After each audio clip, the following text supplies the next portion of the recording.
Durante esta sesión hablaremos de lo que es el proceso de salud-enfermedad, el cual está concebido como una dinámica compleja que integra diversos factores biológicos, sociales y ambientales. No se limita simplemente a la presencia o ausencia de síntomas, sino que es un proceso que puede desglosarse a través de diferentes conceptos fundamentales. Por eso vamos a hablar de conceptos como la salud y la homeostasis.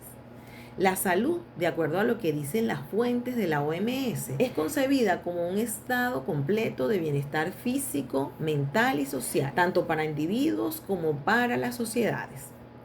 Este es un concepto muy interesante y que requiere entender la salud como un equilibrio completo de manera integral. Pero hay otro concepto clave dentro de este estado de salud que no es más que la homeostasis, que es la capacidad del cuerpo para mantener el equilibrio interno a pesar del caos exterior. Hay muchos determinantes que favorecen o influyen en el mantenimiento de este equilibrio o en las fases de lo que es el proceso de salud, que es lo óptimo y lo integral que se quiere en un cuerpo para que no pase al proceso de enfermedad. Entonces, el estado de salud para una persona es el resultado de la interacción de múltiples factores. Entre ellos podemos hablar de factores biológicos y genéticos, como es, por ejemplo, la herencia, que es con lo que nacemos, nuestro ADN, lo que heredamos de nuestros padres. También existen otros factores como son los medioambientales que tienen que ver con el entorno en el cual vivimos. Es decir, si vivimos en un sitio donde hay una alta actividad radioactiva, podemos tal vez desarrollar un tipo de trastorno que otras personas que viven en un entorno natural sin tantas radiaciones pues no desarrollen. Otro aspecto importantísimo es el comportamiento o el estilo de vida, que incluyen factores importantes como son la alimentación, la actividad física, la higiene del sueño, la gestión del estrés, el control de las adicciones y las relaciones interpersonales. Estos aspectos son pilares fundamentales en la determinación de lo que es la salud y la homeostasis del cuerpo humano. También hay otro aspecto que determina muchísimo en la salud, que es el acceso al sistema de salud en cuanto a asistencia, ¿sí? A la disponibilidad de servicios médicos que tengan las poblaciones. En este contexto, podemos hablar de que las poblaciones sanas o mantienen la salud de acuerdo a la accesibilidad que tengan a los servicios médicos, porque hay un tema preventivo, como por ejemplo son las vacunas, las consultas preventivas que van a ayudar a las personas a mantener un estado de salud. Entonces, ese estado y esa definición de lo que es la salud y la homeostasis, que es el equilibrio, son determinadas por una serie de factores que van a jugar un papel crucial en ese mantenimiento o no del estado de salud. También aquí juega un papel determinante lo que denominamos la epigenética, ya que el entorno y los hábitos que cada persona fomente en su vida van a actuar como el programador de su genética, ¿sí? Es decir, los estilos de vida, los hábitos saludables o los hábitos insanos pueden encender o pueden apagar ciertos genes, determinando si la predisposición genética se convierte en una enfermedad real. Para darle un poco más de contexto a todo este proceso de salud-enfermedad, quiero contarles la historia de unas gemelas llamadas Eva y Sol. Nacieron en Caracas. Y por ser hermanas gemelas, eso quiere decir que nacieron con el mismo manual de instrucciones o el mismo ADN idéntico. Y ambas heredaron los mismos genes. Ellas heredaron un gen específicamente de una abuela que les permitía o que les predisponía a una artritis reumatoide. Esta predisposición genética la podemos comparar con un interruptor apagado. Estas niñas, Eva y Sol, durante su infancia vivieron en Caracas y eran inseparables. Compartían la misma risa, el mismo cabello negro azabache y los mismos sueños de ser profesionales de la salud. Al llegar a la universidad, sus vidas se bifurcaron como las ramas de un árbol. Eva se sumergió en una cultura de productividad tóxica. Eva se jactaba de sobrevivir con 4 horas de sueño, 6 tazas de café al día, y sus comidas eran lo que podía comprar en la calle. principalmente ultraprocesados llenos de químicos que su cuerpo no reconoce. Ella vivía en un estado permanente de hipercortisolismo crónico, es decir, en un estrés constante. Para su cerebro siempre había un tigre persiguiendo. Sus genes de inflamación empezaron a recibir señales de peligro. Sol también estaba bajo presión, pero ella entendió algo que Eva no. El cuerpo para Sol era un templo biológico y cada mañana, aunque fueran 5 minutos, ella ponía sus pies en la grama para descargar su tensión eléctrica. Ella elegía alimentos reales, entendiendo que cada bocado es información para su célula. Y al dormir, ella permitía que su sistema linfático lavara su cerebro. Sol mantenía su homeostasis a pesar del caos exterior. Una mañana fría, Eva no pudo levantar. Sus manos, que antes eran ágiles para cuidar los pacientes, estaban rígidas y calientes.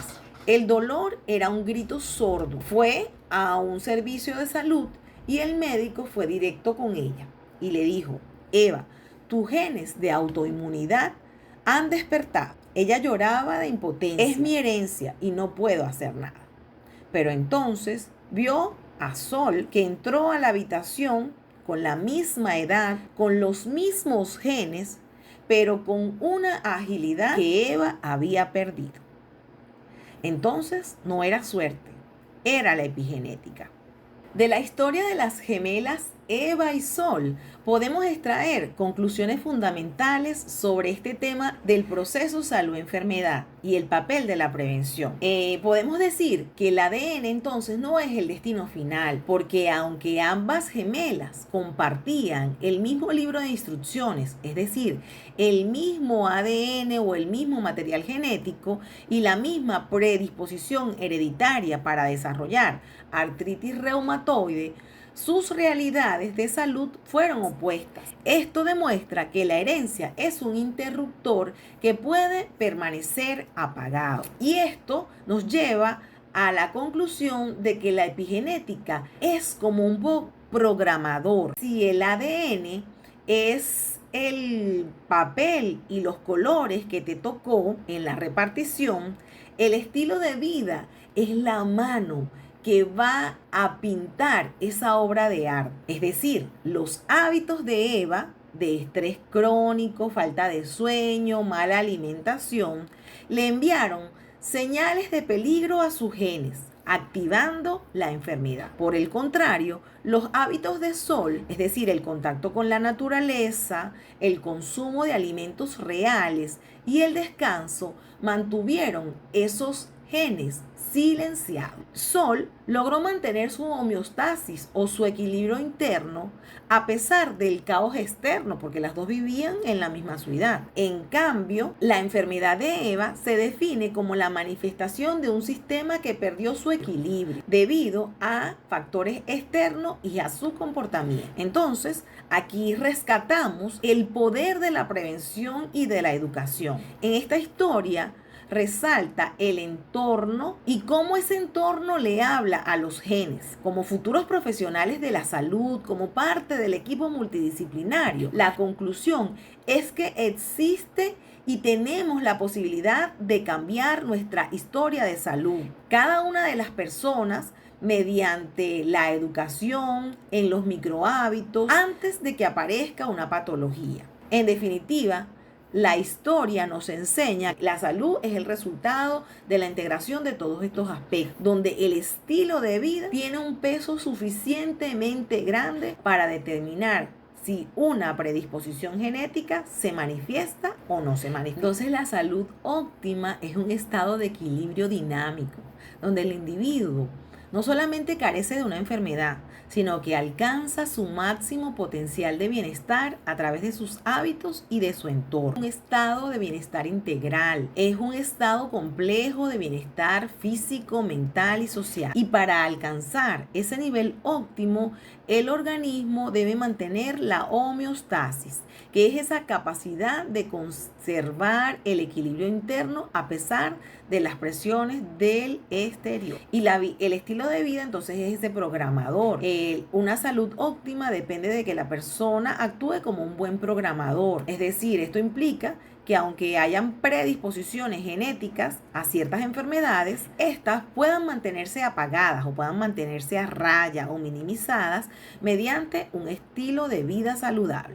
Entonces aquí es donde nuevamente quiero enfatizar que esos pilares del estilo de vida saludable son la alimentación, que implica el consumo de comida real, ¿ok? Porque esto le aporta información positiva a la célula. El otro pilar es la actividad física, ya que el movimiento constante y consciente va a favorecer el metabolismo e incluso la función cognitiva. La higiene del sueño, ya que permite que los procesos desde el punto de vista cognitivo se puedan consolidar las memorias y podamos tener una mejor función cognitiva. Gestión de las emociones y del estrés, ya que esto permite evitar el cortisol elevadamente crónico, que es un estado de alerta constante, para evitar que nuestro cuerpo reciba esas señales de peligro que se transmiten luego a los genes. Y el contacto con el entorno a través de prácticas como el grounding o el contacto con la naturaleza, que nos permiten mantener el cuerpo en equilibrio. Asimismo, también dentro de estos pilares del estilo de vida saludable está el control de las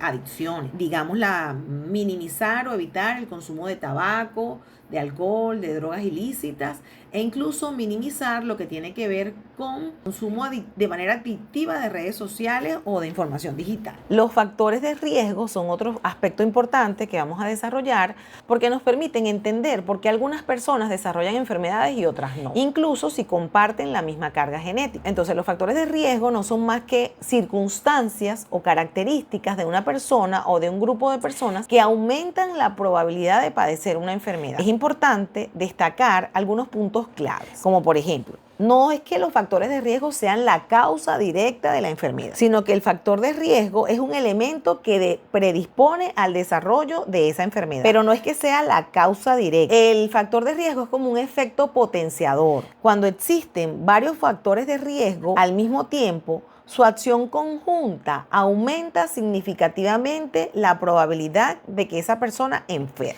Entonces, ¿cuáles son los factores de riesgo? El estado de salud es el resultado de la interacción de 4 grandes grupos de factores. Y voy a empezar por los factores biológicos y genéticos, que es la herencia, es decir, el libro de instrucciones, el ADN con el que nacemos. Por ejemplo, en la historia de las gemelas, Sol y Eva, ambas tenían una predisposición genética a desarrollar artritis, ¿ok? Entonces, eso puede ser un ejemplo de factores de riesgo genéticos. También tenemos otro tipo de factores de riesgo que, por ejemplo, son los medioambientales o del entorno, que tienen que ver con el lugar en donde vivimos y los elementos externos a los que estamos expuestos. Un ejemplo, los lugares en donde hay mucha radiación eléctrica, contaminación del aire, contaminación de las aguas, contaminación por plomo, por mercurio. Esos son factores medioambientales que pueden interferir o potenciar algún tipo de enfermedad en las personas. Otros son los factores de comportamiento o factores personales, que estos ya tienen que ver con el estilo de vida, que es lo que hemos venido conversando, que son las decisiones diarias que cada una de las personas tomamos. Un estilo de vida no saludable se convierte en un factor de mayor riesgo y tenemos algunos ejemplos negativos. Una mala alimentación cargada de elementos ultraprocesados puede generar el desarrollo de diabetes o de enfermedades cardiovasculares. La falta de higiene de sueño o el sueño deficiente puede generar problemas de insomnio que al final pueden desencadenar en problemas tanto físicos como mentales. El estrés constante que genera el cortisol permanentemente alto también puede generar un deterioro metabólico. El sedentarismo o la falta de actividad física puede conllevar a enfermedades metabólicas, cardíacas, diabetes. El consumo de sustancias adictivas como café o otras tipos de drogas en exceso también puede conllevar al desarrollo de otras enfermedades, ¿ok? Entonces, estos son factores que tienen que ver con el comportamiento o el estilo de vida. Otros factores son factores que son de alguna manera externos porque tienen que ver con el acceso a los sistemas de salud. Hay países en los que los sistemas de salud son súper desarrollados, súper eficientes y le permiten que toda la población tenga el mismo derecho pues a recibir atención médica de calidad. Entonces, eso también es un factor que va a influir positiva o negativamente en el mantenimiento de la salud y la homeostasis de las personas. En el ejemplo de Eva y de Sol, podemos ver cómo estos factores actúan como programadores. Aunque ambas gemelas tenían el mismo ADN, Eva acumuló múltiples factores de riesgo. Estrés tóxico, poco sueño, mala alimentación, lo que finalmente despertó sus genes de inflamación. Por el contrario, Sol minimizó sus factores de riesgo mediante microhábitos como el contacto con la naturaleza, que llamamos grounding, el consumo de comida real, evitando los ultraprocesados y manteniendo su equilibrio y homeostasis. Cuando hablamos de factores de riesgo, también podemos hablar de una clasificación que los agrupa entre factores de riesgo modificables y factores de riesgo no modificables. Cuando hablamos de los factores de riesgo modificables, hablamos del comportamiento, como por ejemplo los hábitos alcohólicos, tabáquicos, hábitos alimenticios, entre otros. Y cuando hablamos de rasgos o de factores de riesgo no modificables, hablamos de la edad, porque bueno, nadie puede cambiarse la edad, el sexo, ¿ok? Si eres hombre es hombre, si eres mujer es mujer, la raza, los negros, por ejemplo, tenemos alguna predisposición diferente que los blancos a desarrollar algunas enfermedades, y lo que es como tal la genética. Entonces esos serían los rasgos clasificados entre modificables y no modificables. Para hablar de lo que tiene que ver con la enfermedad. Fíjense que siguiendo con este caso de las gemelas Eva y Sol, Eva llega a la consulta con sus articulaciones inflamadas, tiene fiebre y un cansancio que no cede. ¿Qué quiere decir esto? Que su sistema perdió el equilibrio. Y es importante entender que Eva no es una enfermedad, que Eva es un cuerpo enviando una señal. Es importante definir la enfermedad como un trastorno físico o mental que provoca alteraciones en el funcionamiento normal del organismo. Y también es importante que ustedes entiendan que patología como tal es el conjunto de cambios que ocurren en el organismo a causa de una enfermedad. Para hacerlo un poco más gráfico, podemos ver la enfermedad como la avería de un carro. Entonces la enfermedad, es decir, el síntoma, el conjunto de signos o síntomas, es como sería en el auto cuando hace un ruido extraño, no avanza, es decir, lo que el paciente experimenta. La patología como tal sería cuando viene el mecánico, abre el capó y encuentra que hay una manguera que se rompió o que el aceite del motor está quemado. Es el daño estructural que hay dentro de ese vehículo. Hay varias clasificaciones de las enfermedades. ¿Por qué? Porque no todas las averías son iguales. Pues las enfermedades no todas son iguales. Y hay diferentes tipos de clasificación dentro de las enfermedades. Entonces podemos clasificarlas en primera instancia por su duración, agudas o pueden ser crónicas.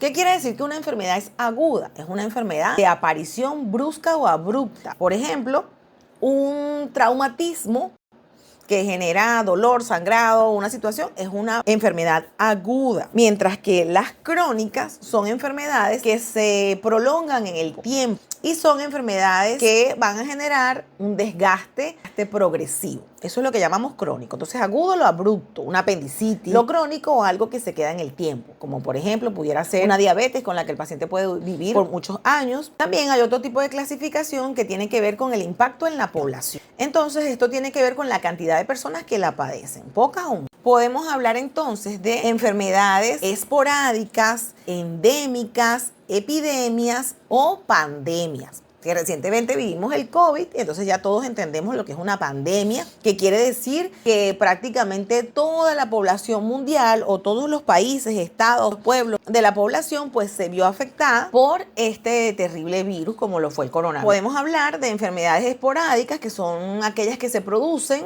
unos pocos casos puntuales y aislados en la población. Son anomalías o trastornos que aparecen de una forma muy casual y que un individuo puede padecer una enfermedad esporádica que puede ser de etiología genética o no. También tenemos la clasificación de las enfermedades endémicas, que son unas enfermedades que están constantemente presentes en una población o una región, pero con una propagación relativamente baja, ¿okay? Que persisten en ciertos lugares. La epidemia o enfermedad epidémica son enfermedades que de repente tienen un aumento súbito en los casos, propagándose a una gran población. Y la pandemia es, como ya les dije antes, el aumento súbito de los casos en varios países o continentes del mundo, como por ejemplo nos sucedió con el coronavirus. Ahora, con respecto a las enfermedades, también se clasifican en infecciosas o no infecciosas. No están causados por agentes patógenos como virus, bacterias, hongos o protozoos, y además no son contagiosas. Pueden ser enfermedades degenerativas o enfermedades genéticas, pero que no se transmiten de un individuo a otro. dentro de las enfermedades no infecciosas, también tenemos aquellas enfermedades que afectan el funcionamiento normal de los aparatos y sistemas y que pueden ser genéticas porque se heredan de los progenitores, como por ejemplo una poliquistosis renal o otra enfermedad de causa hereditaria. En cambio que las enfermedades infecciosas son enfermedades que están generadas por un agente causal, que puede ser un virus, una bacteria, un hongo, entre otros. También dentro de esta clasificación tenemos las enfermedades mentales, que son enfermedades que entran dentro del grupo no infecciosa y provocan alteraciones de la personalidad, como por ejemplo la psicosis, las neurosis, la esquizofrenia, la paranoia, entre otras. Las enfermedades infecciosas tenemos que son todas aquellas que son causadas por microorganismos patógenos o parásitos. Estas generan el crecimiento del patógeno en las células y los tejidos de la persona que se infecta y se denominan infección. Por ejemplo, el coronavirus, el sarampión, el SIDA. Dentro de las enfermedades infecciosas es importante que ustedes entiendan que existe una historia natural de la enfermedad infecciosa. Hay un modelo que todavía se encuentra vigente y que es bien interesante revisarlo por su vigencia justamente, que es el modelo de Lebel y Clark de 1976. Interesante estudiarlo porque nos permite entender de una manera muy sencilla cómo es ese proceso natural de una enfermedad infecciosa. Ellos denominan que dentro de la enfermedad infecciosa hay un periodo prepatogénico, un periodo patogénico y un periodo postpatogénico, ¿ok? Es decir, en ese periodo patogénico el paciente se encuentra saludable, es decir, en un estado de salud o bienestar. Luego viene el periodo patogénico en el que el paciente pasa dos etapas. Una etapa asintomática o subclínica que aunque el virus, la bacteria o el hongo se esté incubando dentro del organismo, aún no hay síntomas. Y luego ese paciente dentro de ese mismo periodo pasa a un periodo sintomático o clínico, que es en el momento en el que se empiezan a manifestar los síntomas y es por lo general cuando el paciente acude a la consulta médica o al centro asistencial y empieza a recibir tratamiento médico. Y luego tenemos un periodo postpatogénico en el que el paciente puede terminar en 4 vertientes fundamentales. La primera y la más deseada es la recuperación del paciente, pero también podemos tener la incapacidad. Puede resultar la enfermedad en un proceso crónico, es decir, que el paciente viva por años y años con ese problema, o el resultado menos esperado, pues que es la muerte, pero que también puede ser el desenlace o la terminación de un proceso postpatogénico. La patología y la enfermedad nos dice qué es lo que está mal, pero enfermería como tal se ocupa de la persona que vive ese proceso patológico o ese proceso de enfermedad. Nosotros como enfermeros no es que necesitemos saber todas las enfermedades que existen hoy. Vamos a ir construyendo una red de conocimientos que nos van a permitir intervenir sobre esa persona que está enferma, identificar los problemas reales o potenciales que desarrolla para poder cuidarlo y para poder ayudarlo y satisfacer sus necesidades básicas.